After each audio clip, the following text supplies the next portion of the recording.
My name is Kathy Adams, and I'm president of the Texas Eagle Forum. Thank you, Chairman Corona, for the opportunity to address your committee regarding the issue of tolling Texas roads. Texas Eagle Forum is concerned that the 2005 House Bill 3588 that allows Texas roads to be sold to private investors is not a good investment for taxpayers.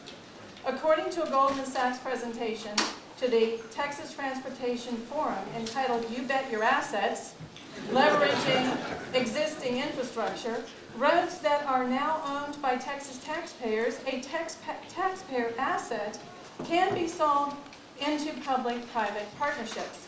Such P3 deals make the state a simple board member, while taxpayers who own the assets are cut out of the negotiations. Our only recourse is through our legislators. We are seeking the legislature's help to prevent these public-private partnerships from stealing our assets. Fiscal conservatism is a pay-as-you-go system, which is why Texans have two road-building funds, the State Highway Fund and the Texas Mobility Fund. In 2005, those funds were pilfered by the legislature, and we hope that you will fix that in 2007. The February 23, 2007 State Auditor's Report regarding TxDOT and the Trans-Texas Corridor made it clear that because there are too many unforeseen variables, the financial information presented by those who want to buy and sell our taxpayer-owned infrastructure was not correct. No one has made a good case for the sale of the Texas taxpayer-owned infrastructure. The two examples of cash flow of the Chicago Skyway of 61 times its original cost and the Indiana Toll Road of 39 times its original cost is not a model we want to follow. If taxpayers had retained their infrastructure asset in either of those projects, then their tolls, which are taxes, would have been used to build and maintain the roads instead of allowing taxpayers to be swindled in order for the P3 to make 39 to 61 times their investment. The public-private partnership model means that taxpayers not only lose their original infrastructure asset, but it sets them up to be gouged by continually increasing tolls in order to guarantee the new owners a sizable profit. The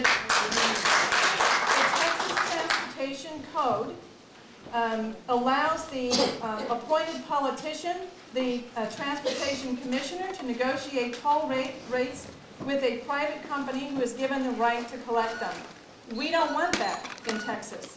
The public-private partnership transactions are expected to be refinanced rather than paid down. But what will that eventually cost taxpayers?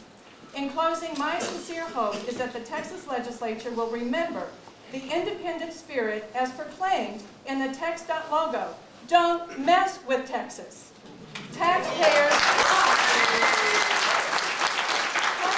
will be happier if you reclaim their infrastructure assets rather than sell their assets to the highest bidder who can then bilk them to drive on Texas roads. Thank you.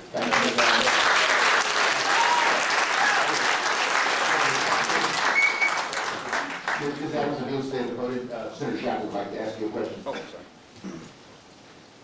I think we are all here because we want to do what's right by the state of Texas, and we represent the state we love. And we all want to be able to go from one place to the other.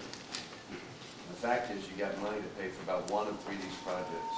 So I want to hear from you what taxes you support to build these projects. Well, I think that one of the bills that has been filed by Senator Corona would deal with the tax issue. And I also think that the two highway funds that we've mentioned that have been pilfered need to be recaptured and Those highway funds are funded designated. from general revenue that comes from taxes. So what taxes do you support on the record to pay for? Well, it sounds to me like you might have a tax in mind for such a purpose, but I think that what you're hearing from the testimonies before me is very clearly that people are questioning the need for this corridor altogether. I do think that there are needs for infrastructure, and that point has also been made, and I think that a pay-as-you-go system can be accommodated, and I trust that y'all will be very faithful with our tax dollars in developing such a plan. I don't think I heard an answer. Let me I get I back think, again. Senator, and please, I don't mean to speak for our speaker, but I think you were referring to the bill regarding indexing of the fuel tax. Yes. Is that the bill that you indicated you were supportive of? Yes. That's what I heard. I guess the point is this. I've been in meetings like this all over Texas. If you go to North Texas, congestion, the inability to get from one place to the other, there's hundreds of people that come to the meetings. In Austin, Texas, you've got the same issues. I happen to be from El Paso, Texas.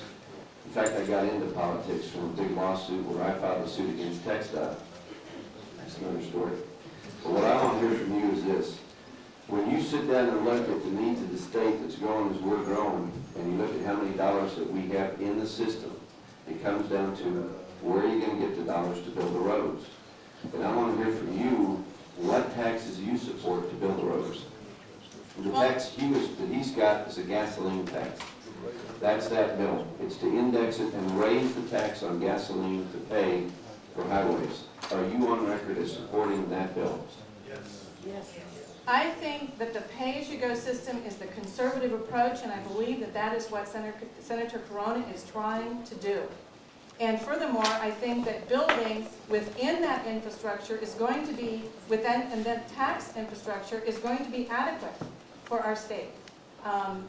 If you look at the bigger plan with all of this, I'm talking with our Eagle leader in Oklahoma, and they don't know anything about a road that is going to be meeting them, that is of this massive plan that is supposed to go all the way up to Duluth, Minnesota. So I think that we as Texans are setting a model for the entire nation. We have a responsibility to live within our means. That is our tradition. We also have a very strong independent spirit, as the TxDOT says. Don't mess with Okay, taxes. let me get a point across. I'm in the fourth largest city in Texas, and we don't even have a loop yet. There've been loops in Dallas for 40 years, Houston for 45 years. Lubbock had a loop in 1974. To build our loop, $2 billion. We'd like to have one because we got 70,000 troops coming to El Paso, Texas. So my question, and I ask a lot of people this question, if you concede that we need to have some money to do basic infrastructure, which I think we all do in this room, where are we going to get the money to build it? And I'm assuming your answer is that you support a gas tax. Is that right?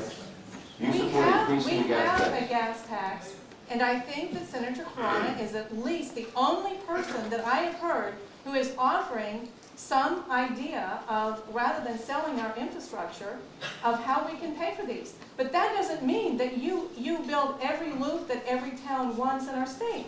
We've got to live with our means. We've got to prioritize I our like to have a choices. loop. Now, I like to speak for my own people. We'd like to have a loop. We'd like to have a loop in the year 2007. So Well, I'm being on going to this take your committee, I think you're testimony in the here loop.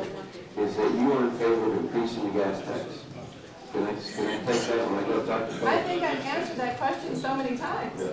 Okay. And Thank you. again, thank you, Mr. Corona. Thank you, Ms. Adams. Margaret, I think